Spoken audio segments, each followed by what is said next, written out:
Hey, why do you have the latest game console? Oh, Max wanted it, so I bought it. What? Why do you have so much money? I withdrew it from our joint account. Huh? Why did you do that? It's fine, it's marital property after all. My husband has been distributing the inheritance in each case, but honestly, it's not that much. Therefore, if my husband continues to spend money as he currently does, the funds will eventually run out. Since our son also intends to go to college in the future, tuition will be needed as well. In such a situation, I am seriously concerned about whether we can make a living in the future. My name is Nicole. I am a 43-year-old office worker. I have been married to Sean for almost 15 years now. Our son, Max, is currently 17 years old and attends high school. In fact, our son is my husband's child from a previous relationship. My husband had a previous spouse who disappeared right after giving birth. After his ex-wife disappeared, he took care of his son alone with support from his parents. Then one day, a completed divorce application arrived and he had no choice but to divorce. After some time, we started dating and eventually got married. At the time, our son was 2 years old and recognized me as his real mother. There was deep affection between Sean and me, and our son also felt close to me. So we decided to marry early and build a family. Thus, we became a couple. Despite what happened with the ex-wife, his parents warmly welcomed me. Nicole seems trustworthy. Unlike the previous wife, she doesn't have instability. Honestly, I wasn't too surprised when she suddenly disappeared. My mother-in-law said this calmly, and I admired her mental strength. With the support of my in-laws, I felt that the first experience of parenting would go smoothly. Since our son is also fond of his grandmother, she could offer advice if needed. Thus, our married life began. Our son was adorable, and our newlywed life with my husband was fun. The initial phase of marriage was truly happy. Our son grew up healthy, and the relationship within the family was good. Every day was enjoyable. When busy with work, my mother-in-law came to help, and the family supported each other through various challenges. I believed our happy days would continue indefinitely, but unexpected events happened suddenly. What? You were laid off? This happened about 10 years after we got married. Due to the economic downturn and worsening management, the company my husband worked for implemented a massive layoff, and unfortunately, my husband was one of them. Damn it. Why was I laid off? For my husband, the news of being laid off was a huge shock as he had not anticipated it. Did you ask your boss to reconsider? Of course, I tried. I also asked for the reason. They said it would be okay because my wife earns well. They told me there's no problem with our income because you work for a big company. Oh, apparently, my high income was the reason my husband was put on the layoff list. Knowing this fact, I was engulfed in complex emotions. I felt guilty, but I had worked hard in job hunting, joined my current company, and worked as an employee to increase my salary. Currently, I hold a managerial position, have subordinates, and am working as hard as I can. It's hard to accept that my efforts are seen in a negative light. But if the management is bad, the company might eventually go bankrupt. It's a chance to change jobs earlier, let's think positively. That's true. Although my husband's expression was gloomy, he tried to change his mood with my encouragement. However, when nothing seems to go right, nothing progresses as hoped. He seems to be struggling to find a new job. Even when trying to find a workplace that offers a salary equivalent to his previous one, he's not successful. When I suggested, how about considering a lower salary level? He exploded in anger, asking, "Are you mocking me? I don't mean it that way, but it's going to be tough if you can't find a job. Seeing my husband suffer like this is unbearable for me. That's why I hoped he would decide to re-employ even if it meant accepting a lower salary and start working actively again." After many discussions, I encouraged him to take interviews at various companies. However, that attempt also failed. Even when considering lower salary levels, he wasn't hired. Gradually, my husband's mood became more volatile. "You're the one who said to think about lowering the salary, and yet, it's completely useless. Are you trying to embarrass me? He yelled at me, overwhelmed by anger. Facing such unjust anger, I too was at a loss. However, my husband had no one but me to direct his powerless anger at. Therefore, he decided to give up on regular employment and instead started working part-time. For me, having even a little income is far better than clashing with my stressed husband.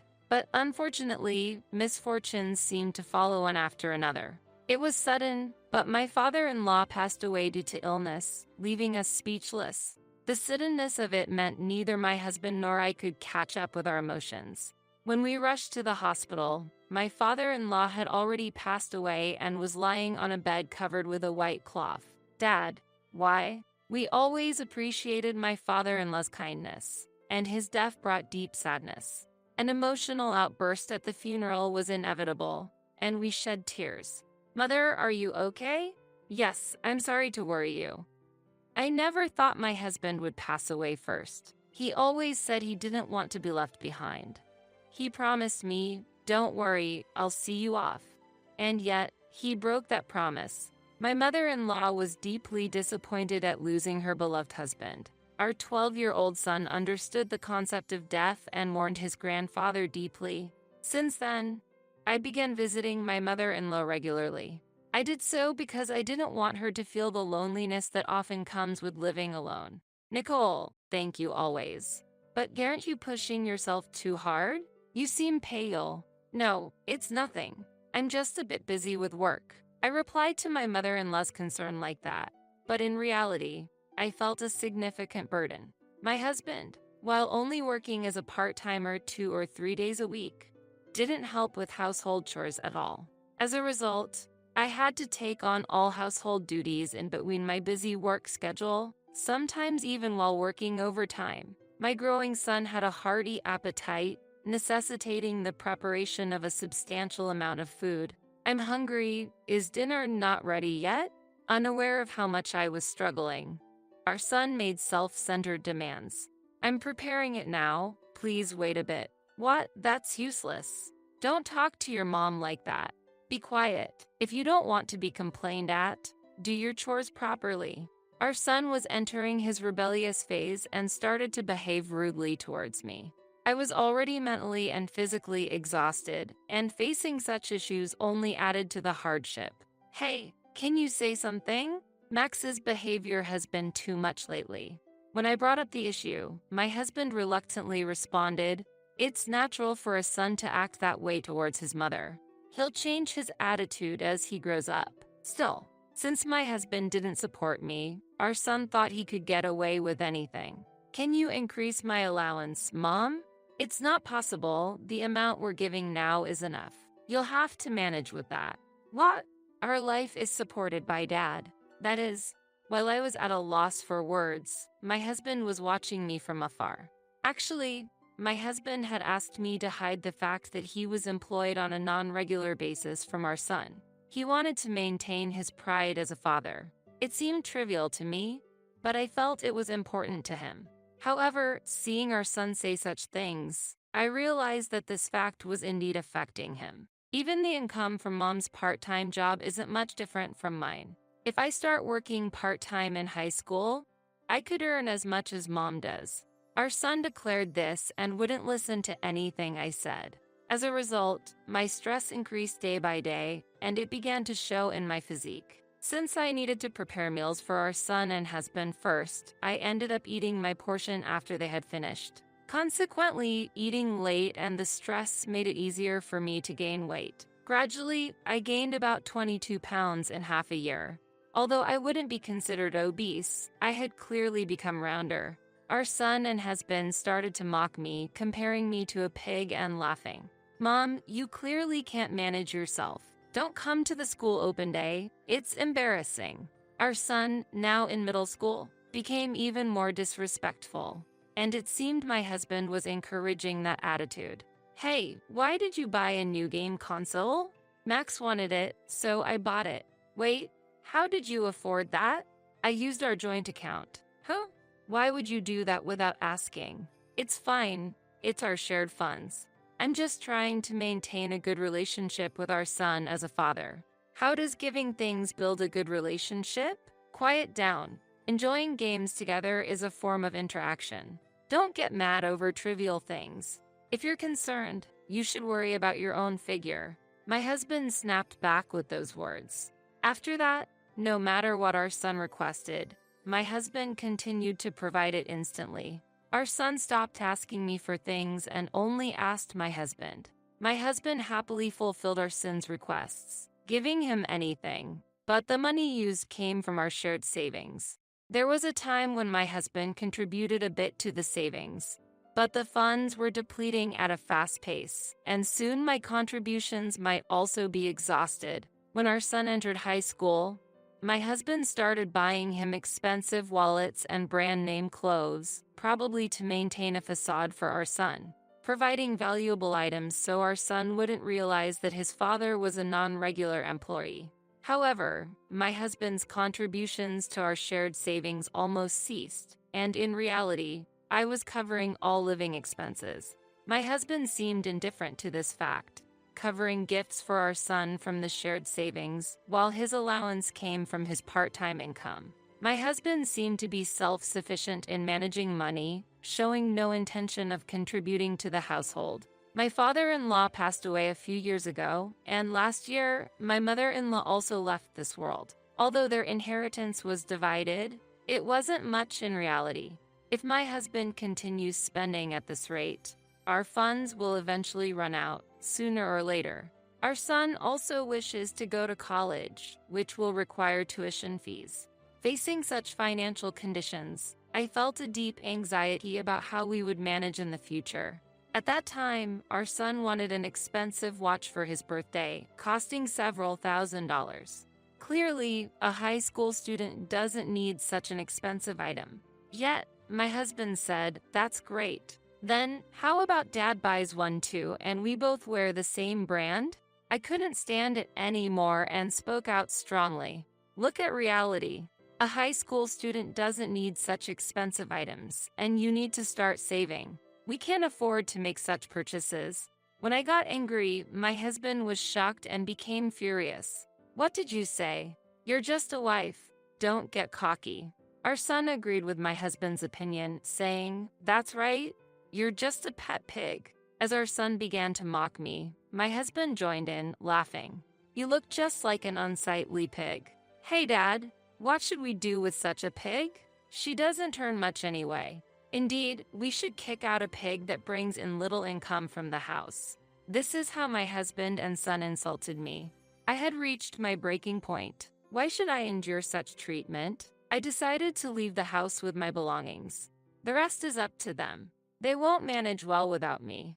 As I was packing, my husband and son mocked me, saying, "Good riddance to the noisy one." I didn't argue back, just silently packed my things and left the house. For the night, I stayed at a hotel and withdrew my share of the money from the bank the next morning. It was the money I had contributed to our joint account over the years. A week later, I received an angry call from my husband. I was busy, but I didn't want it to affect my work, so I reluctantly answered. "Hey, why did you withdraw money from the account? Return the money, thief." My husband was screaming, but that money was all earned by me. "It seems you're mistaken, but the funds in the joint account are not solely yours.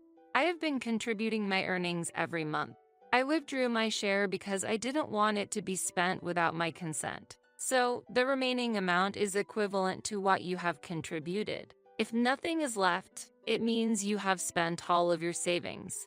That is, Nicole, come back." Upon hearing those words, I ended the call. Then, I immediately blocked his number. They should learn the hard way what it's like without me. For a year, I didn't return home. During that time, my husband and son contacted me numerous times. Months passed, and it seemed that my husband's part-time income was not enough to sustain their lives. Realizing their dire situation, our son demanded the truth from my husband. Eventually, my husband confessed, and since then, they had been struggling to bring me back home. I rented an apartment close to my workplace and focused on my job. As a result, I was able to lead a significant project to success. A year passed quickly as I concentrated on my work, and feeling it was time to settle things with my husband and son, I agreed to meet them. It was the moment for a final decision regarding our past relationship. When we finally met, the condition of my husband and son was pitiful. They appeared before me in a deteriorated state, their clothes ragged, hair unkempt, and it was clear they were not leading a healthy lifestyle. Since the last time I saw them, they had lost a noticeable amount of weight in a state that couldn't be considered healthy. During this time, I managed to regain my health due to the change in my living situation, losing about 22 pounds in a year and returning to my slim figure. Without making significant changes to my diet, merely putting mental distance between myself and my husband and son greatly reduced my stress. Additionally, incorporating moderate exercise into my lifestyle contributed significantly to my weight loss. My husband earnestly pleaded for me to return, but his plea did not move my heart. "Please, come back." As he begged on his knees, I responded calmly. "Such worthless pleading? What could it possibly mean? It's useless to do such a thing. I came here today to formally request a divorce," I stated clearly.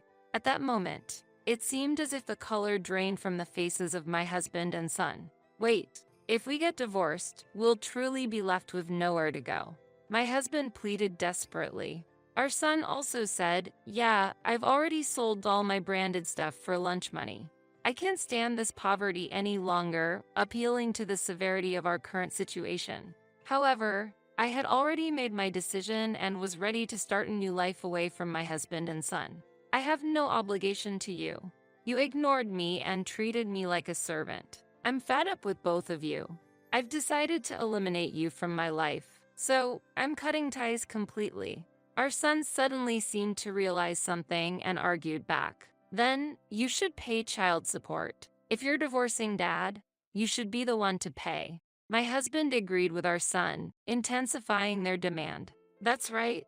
Since you're the one earning, you should pay child support. Then we can agree to the divorce." They seemed to think they had played a clever hand. However, my husband and son were overlooking a crucial fact. "Actually, I'm not obligated to pay you any child support." "What? Max, you're not biologically related to me." Our son looked surprised. "What do you mean?"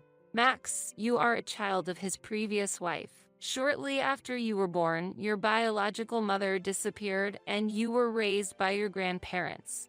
I married your father when you were 2 years old. So, we have no blood relation, and I have no obligation to pay child support after the divorce."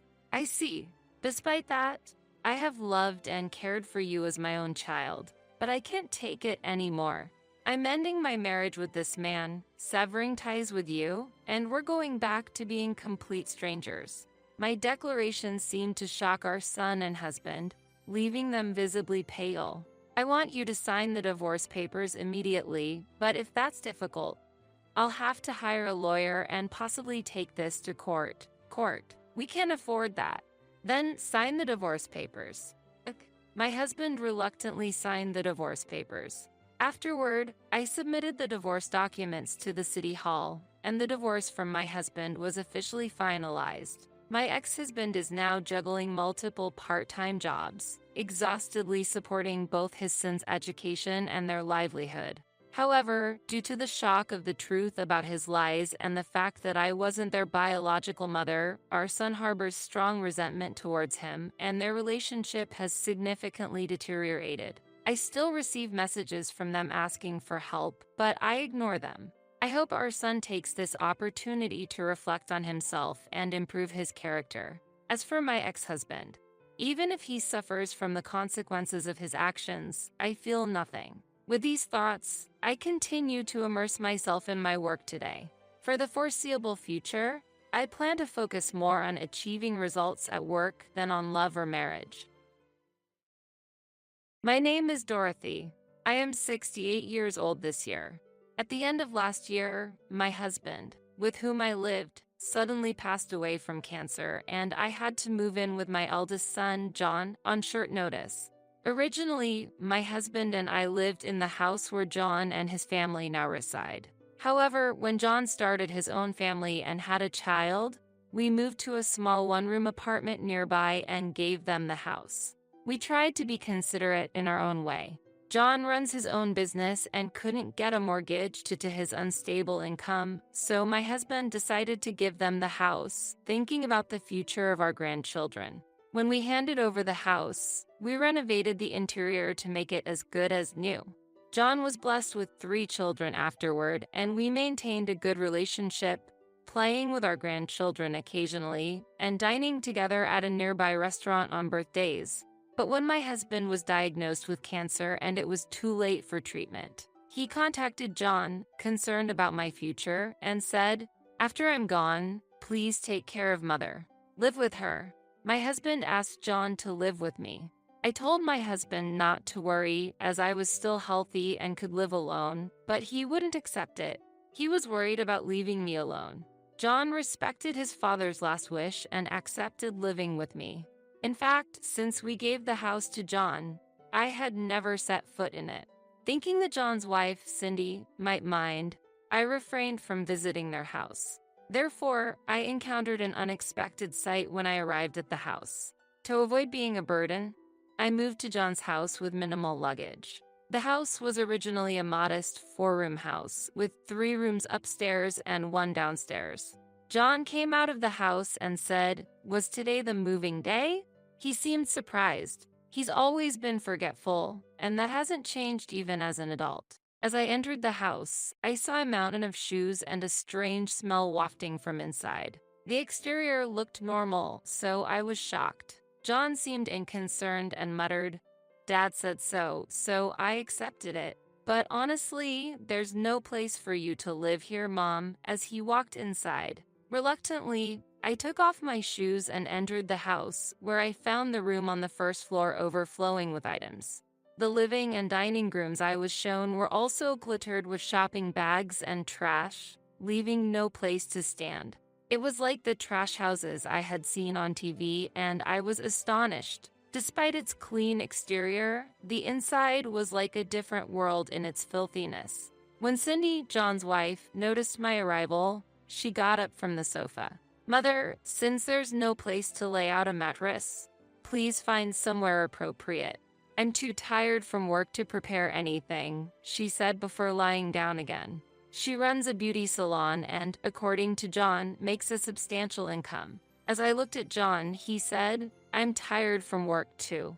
Why don't you organize the room yourself and make some space?" And then he went upstairs. With no choice, I moved the items from the room to the hallway, only for Cindy to yell, "Hey, don't put things in the hallway, they're in the way." I quickly apologized and arranged them, to which she said, "It's fine to tidy up, but don't throw anything away without asking," and returned to the living room. I managed to clear a small space. I was utterly exhausted from tidying up the heavily cluttered room. Then Cindy said, "Mother, can't you at least help with preparing the meal? I'm not your maid." I responded, "Oh, it's already time for dinner, isn't it?" I got carried away with cleaning and lost track of time, and hurried to the kitchen. I was so engrossed in tidying up the room that I lost track of time. The kitchen was littered with food waste, but Cindy was busily frying a large amount of meat. When I asked if there was anything I could help with, she pointed to the dishes and said, "Can you do the washing up?" She then added in a low voice, "I was hoping that you'd consider ordering pizza or something since you suddenly came to stay with us." Pondering over her words and my own sense of propriety, I decided not to argue and replied with a smile, "Sorry about that. I was a bit busy today, but how about we order pizza tomorrow?" Cindy's mood improved and she smiled. "That sounds good. Let's do that tomorrow." I reminded myself that the mess in the house was understandable given they had 3 children, and Cindy herself worked as a beautician and manager. I realized I needed to change my mindset to adapt to living there. That evening's dinner was just a lot of grilled meat and potatoes, with no other vegetables or soup prepared. Surprisingly, despite living in a dirty house, Cindy was very particular about clothing. She would always wash clothes and towels after just one use and strictly instructed her children not to get dirty. As a result, the whole family always looked presentable when going out, and they never realized the state of the house until now. From the next day, I devoted myself to cleaning. I neatly arranged items that were unclear whether they were trash or not, and sought confirmation from Cindy when she returned from work. Due to the large amount of trash, she eventually started to respond with a disinterested, "It's okay, just throw it away," when I asked for confirmation daily. I hesitated to touch other people's things, but it was hard to see the house I once lived in so dirty and with no walking space. After a month, the trash was finally cleared and the house became orderly. With walking space now available, the house looked significantly cleaner. The grandchildren were delighted, playing on the carpet and saying, "It's like the house we see on TV." Their habit of throwing half-eaten snacks on the floor also disappeared. Though John and Cindy never thanked me, I didn't mind as I did it willingly. But I didn't know that my cleaning was actually being seen as a nuisance. Far from being grateful, Cindy felt offended by my actions, saying, "What's this, sarcasm? A mother-in-law's check." No one complained or asked for it. I accidentally overheard this during a late-night trip to the bathroom while John and Cindy were having a drink. John said, "If it weren't for Dad's words, we wouldn't have taken her in, who lives on a pension." His words were in full support of Cindy. Hearing this directly made me very sad. Wondering if there was something wrong with the way I raised him, I returned to my room unnoticed. I felt pathetic sleeping in a dark, small space surrounded by my belongings. However, thinking of my grandchildren who grew up in an unclean environment, I convinced myself that my actions were right and fell asleep. After that, whenever I cleaned, Cindy would quietly leave somewhere. Unable to bear always having meat and potatoes for meals, I proposed to Cindy, "Would it be okay if I made a stew next time? Considering my age, I need vegetables." She hysterically placed the dishes down and coldly replied, "Do as you like, but arrange the ingredients yourself." It seemed I had angered her. From then on, she left all cooking to me and stopped entering the kitchen. The grandchildren, likely deficient in vitamins, ate vegetables and fruits, saying, "It's so delicious." They started to become affectionate, asking, "Grandma, put a fried egg on the curry?" "Me too, me too." One night, when Cindy was late due to a drinking party, the grandchildren came to my mattress and slept with me. Since then, even when their parents were home, they started sleeping with me. This probably irritated Cindy even more. Having the children become attached to their grandmother might not have been pleasant for her. Eventually, I ended up preparing all the meals. About half a year after that, the summer holidays began, and the family started planning a vacation. Without saying anything to me, John and Cindy, along with the children, were looking at brochures and searching online. It was clear from their behavior and attitude that they had no intention of taking me with them. Honestly, even if they did, I wouldn't have enjoyed it. I decided to enjoy my role in taking care of the house in their absence. However, my eldest grandchild suddenly asked, "Grandma is coming too, right?" The expressions of John and Cindy were complicated, but as the grandchild insisted on my joining, it was decided that I would go along. Cindy, seemingly displeased, said, "Since we'll go early, please prepare everyone's breakfast and do the laundry. It's only natural since we're taking you." Therefore, I woke up at 4 a.m. to prepare the meals and do the laundry. On the car journey, I needed frequent bathroom breaks due to my age, and whenever we entered the highway, I had to ask, "Sorry, could we stop for a break?" Several times. John and Cindy, eager to reach the destination, could barely hide their irritation at the crowded rest stops. The grandchild who wanted me to come also became impatient, saying, "Let's go quickly." John scolded, "It's your fault," which startled the grandchild into crying loudly.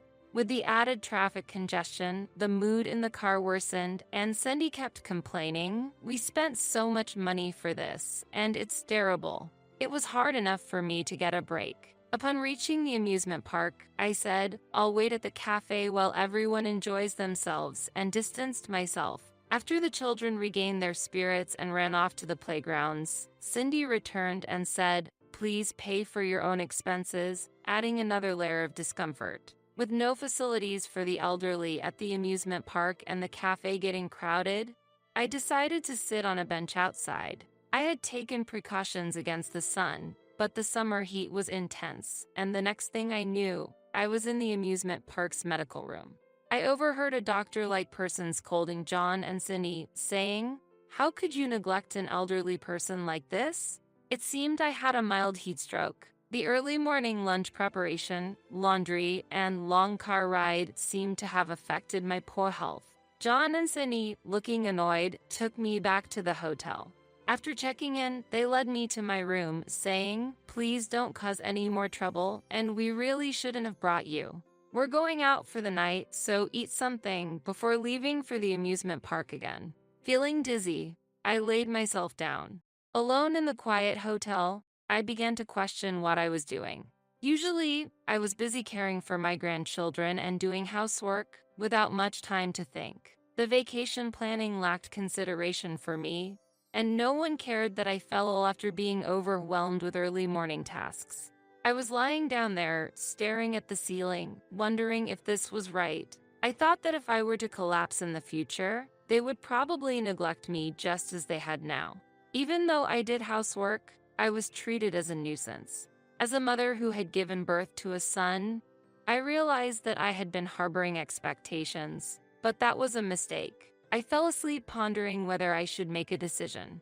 Later on, around 6 p.m., I heard my grandchildren's voices asking, "Grandma, are you okay?" They seemed to have returned early from the amusement park because they were worried about me. John and Cindy were whispering in the background, sounding displeased. Cindy then said, "Kids, go outside. I'll talk to her and let the children go out to the hotel's playground." Then Cindy began, "Mother, please stop. Don't you think it's extravagant for an elderly person to travel? Shouldn't someone living on a pension stay home and clean?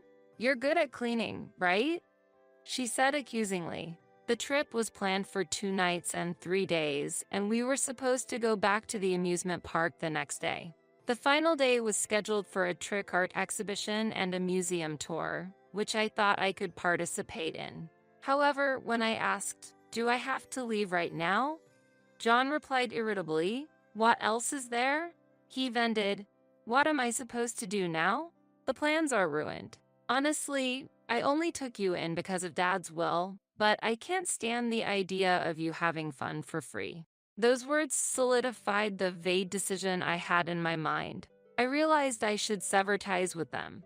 I stood up and said I understand, gathered my belongings, went to the front desk, and asked for a taxi. When my grandchildren noticed me, I thought of it as a final farewell and said, "Grandma isn't feeling well, so I'm going home early. You guys have fun," and patted their heads. They seemed to sense something was wrong but couldn't articulate it and just said, "Get well soon," with a smile. I got into the taxi, gave the driver my home address, and he expressed concern about the long-distance fare. I showed him my platinum card and said, "I'll pay with this." He thanked me and started driving quietly to avoid making me feel sick. Upon arriving home, I immediately began cleaning. This time, the cleaning seemed to be quite extensive.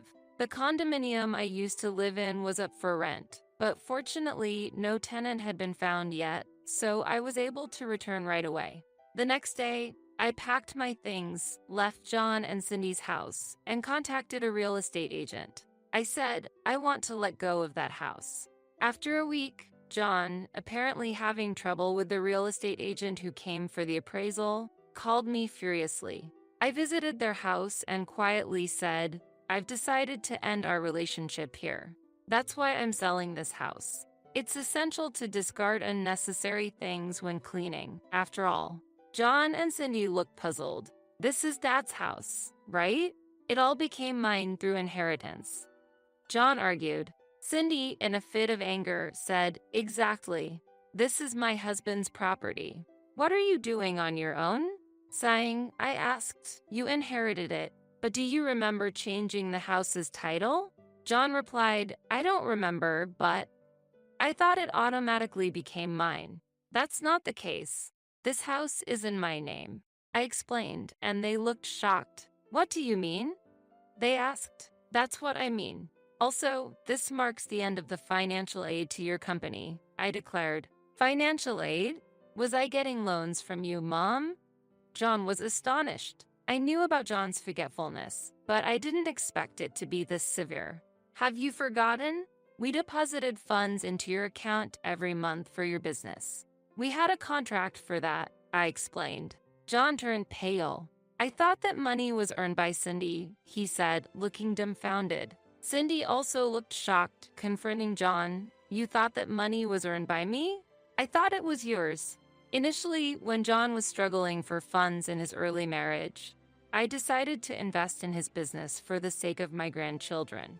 To avoid it being seen as inheritance, I set up a personal asset management company for the investment. I had explained this clearly to John, but it seemed he mistook it for Cindy's income. Our company's name coincidentally resembled that of Cindy's beauty salon, causing the confusion. Suddenly, John asked, "Wait a minute. You mean the investments continued even after Dad passed away? Isn't that Dad's company?" "I am the president of that company," I said. He looked at me as if he couldn't believe it. Cindy, too, was agape with astonishment. For the sake of your father's honor, I kept silent, but actually, that asset was mine. My parents were wealthy, I revealed calmly. We had married against my parents' wishes, almost like eloping. John had never met my grandparents, but as time passed, we reconciled. When they passed away, I inherited their assets. This was a distinct property, not part of the communal assets with my husband, but my personal property. Wait, so Dad didn't own it? John asked, stunned. Right, as I've said multiple times, Dad didn't leave much inheritance. I explained. It might have been natural for John and Cindy to assume it was his dad's inheritance from a general perspective. However, their belief that they received the inheritance without any formalities showed a lack of thought on John's part as a son. Originally, John started his own business because he was fired from every company he worked at. Nobody understands my talent, he would rant. We were puzzled about how to support him. Not wanting him to squander the inheritance on frivolities, we provided him with capital and loans. John, misunderstanding it as Cindy's income, had exhausted it on living expenses and business funds. Cindy's beauty salon wasn't doing well either, and her income was minimal. Yet, she seemed to be relying on John's supposed income. I thought I would inherit this house. I just followed Dad's instructions. John expressed his anger. Wait, this house isn't in your name? I thought it was already bought because it was renovated.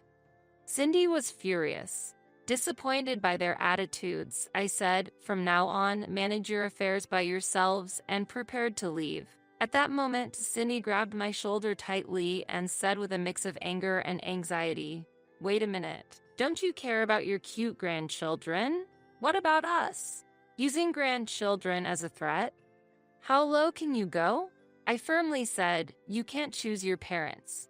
Maybe there were problems with the way I raised you, but I'm done coddling. That's best for the grandchildren too, and I left the scene. Behind me, I could hear John and Cindy raising their voices. John said, "It's your fault." And Cindy retorted, "What are you talking about? You're to blame too." Eventually, the house was sold and John's business failed due to a lack of funds, leading to their divorce. They gave up custody, and I ended up taking care of the grandchildren. John and Cindy then became incommunicado, and I have no idea where they are or what they're doing now. Under my guidance, the grandchildren learned valuable household skills. The eldest learned to cook, the middle child mastered cleaning, and the youngest got good at organizing. They are learning the importance of handling their affairs themselves. Now, they collaborate and complete the housework without my intervention. They will live their lives, learning from their parents' failures. I am happy that I could teach my grandchildren important values. Balancing their studies and housework, they also take care of me, and we are living peaceful days now.